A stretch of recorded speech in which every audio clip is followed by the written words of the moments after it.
natin tayo pinapalad. Aba, na-miss ko to. Na-miss ko to. Oh, kung ako sakasakali bibinyangan ito, gusto kong kuning ninong. Andoy. Biro lang. Si Dr. Winston Casio, spokesperson na PAOK. Doc Winston, kumusta ka na? Good morning sa iyo. Si Orly Tineda Dolito sa DCWB. Long time no here, Doc Casio. Hello? Asan siya? Okay na ba, Dr. Winston Casio? Yeah. Good morning. Si Orly to, sir. Kumusta ka na? Okay naman po at good morning sa iyong mga taga-subaybay. Dr. Winston Casio, meron na bang linaw? Paano nakalabas ng masa si Cassandra Leong? At sabi nyo nga, huling nakita sa Japan ngayon, hindi na alam saan ito naroroon. Ganito po yan, yung warrant of arrest po ni Cassie Ong, lumabas po yon nitong nakaraang Mayo po lamang.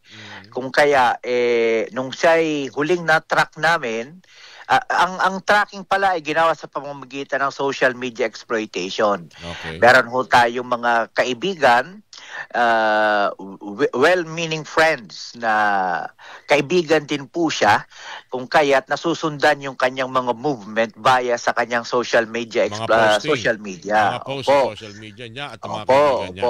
Okay. Opo.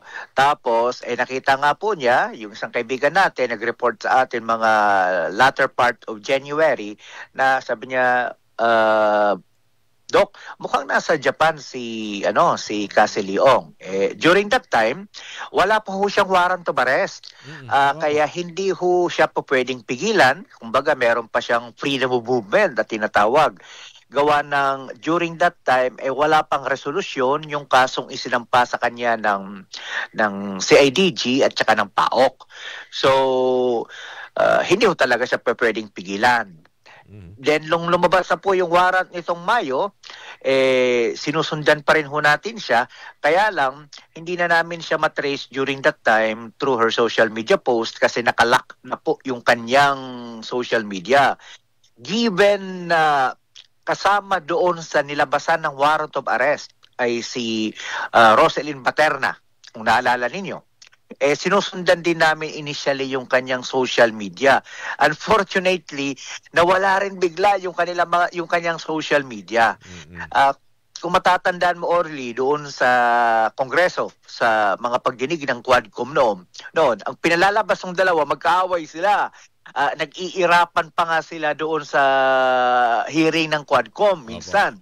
Pero to be honest, yun po lahat ay sa aming pananaw, drama lang po yun. Sapagkat si Baterna, dati po yan nagtatrabaho sa Midori, kinuha po yan ni Cassandra Ong, pinagtrabaho doon sa kanyang coffee shop at talagang binihisan, pinaganda, kung ano pa man. Kaya ang aming paniniwala, magpasa hanggang ngayon sapagkat nakatanggap tayo ng mga reports na, Doc, magkasama yung dalawang yan, hindi pwedeng maghiwalay yan. So,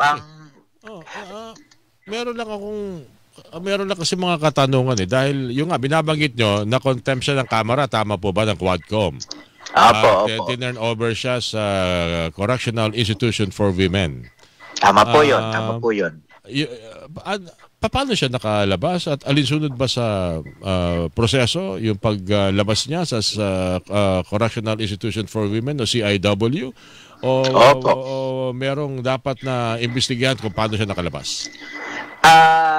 Tapat ang usapan, wala hong mali doon sa paglabas ni Cassandra Ong noong nakaraang Disyembre. Ganito ho yan.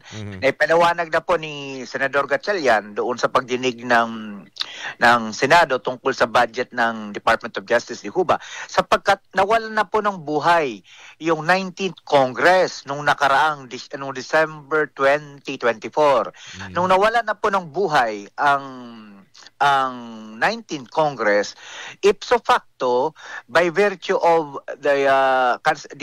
by virtue of that, pati yung commitment order niya via the contempt order, wala na rin ng visa. Pero di ba dapat may dapat pa rin prosesong sundin yan, like yung Correctional Institution for Women, bago siya tuluyang palayain, meron mo ng verification na gagawin. Tapos na yung inyong trabaho, inyong tungkulin, we are about to release itong nakaano dito, kailangan namin ng inyong komento. May ganun di ba dapat na ginagawa, attorney?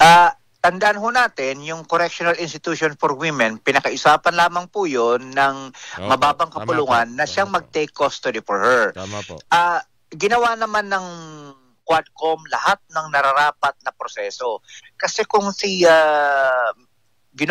Binibining Lee Ong ay nanatili pa po ng isang araw lagpas Illegal doon sa detention. lifespan ng 19 Congress doon sa Muntinlupa ay sa Mandaluyong doon sa Correctional Institution for Women, sila naman ho ay makakasuhan ng illegal detention or maaari arbitrary detention, diba? So wala nang paraan para ma-hold si Cassandra Ong doon sa Correctional Institution for Women inasmuch as wala pa hong warrant of arrest nung siya'y pinakawalan noong December 2024.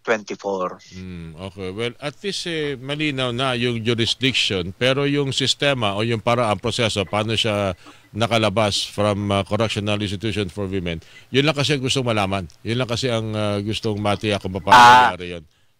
The way I look at it naman, Orly, in process naman po yan. Kasi magiging paglabag naman doon sa kanyang karapatang pantao ang matagal niyang pananatili sa loob ng kulungan nang wala naman po siyang warrant of arrest or hindi pa po siya convicted ng kahit anong kaso. Ang issue kasi, attorney, alam ng taong bayan nung siya ikulong.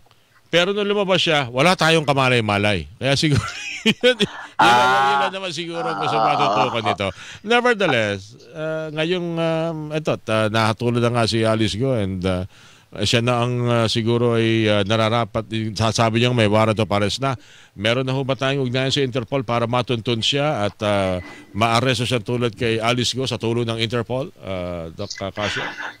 Opo, meron na ho siyang tinatawag nating Interpol Red Notice. Kaya nagpapasalamat po tayo sa Philippine Center for Transnational Crime, PCTC, sa pangunguna po ni Undersecretary Anthony Alcantara. Nung nalabasan po yan ng warrant of arrest, ay agaran po silang nagsubmite ng lahat ng mga dokumentong kinakailangan sa France, sa international headquarters ng Interpol para malabasan ng international arrest warrant. At netong October 17 ho yata, kung di ako nagkakamali, ay lumabas na ho ang warrant niya doon sa France at na-receive na po ng government natin.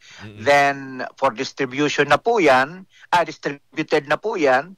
So, magkakaroon ho ng isang pagpupulong para mahanap po ito si Cassandra Leong kasama si Roselyn Baterna.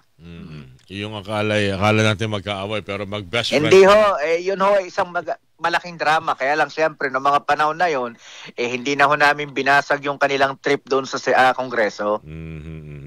Alright. Doc Casio, kami po yung makikipag-ugnayan muli at lalo-talo na may mga kaso pa pala kayong sinampak kaugnay nitong Pogo, no?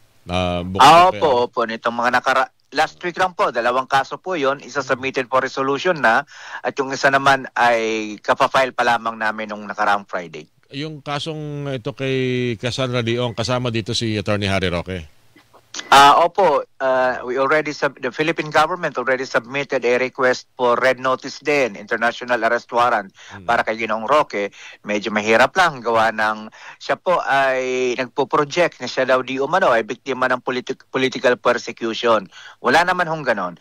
Lahat naman ay nakadepende lamang doon sa ebidensya. Alright, Dr. Vincent Casio, maraming salamat po sa inyo. Thank you po sa ulitin po, sir. Nice to hear from you again. Thank you po. Thank you, Orly. Have a good day. Dr. Vincent Casio, spokesperson po ng PAOK, ang inyo pong napakinggan, mga kapuso. Buena manong balita. Nako, napakainit. Hilingan, walang pinoprotektahan.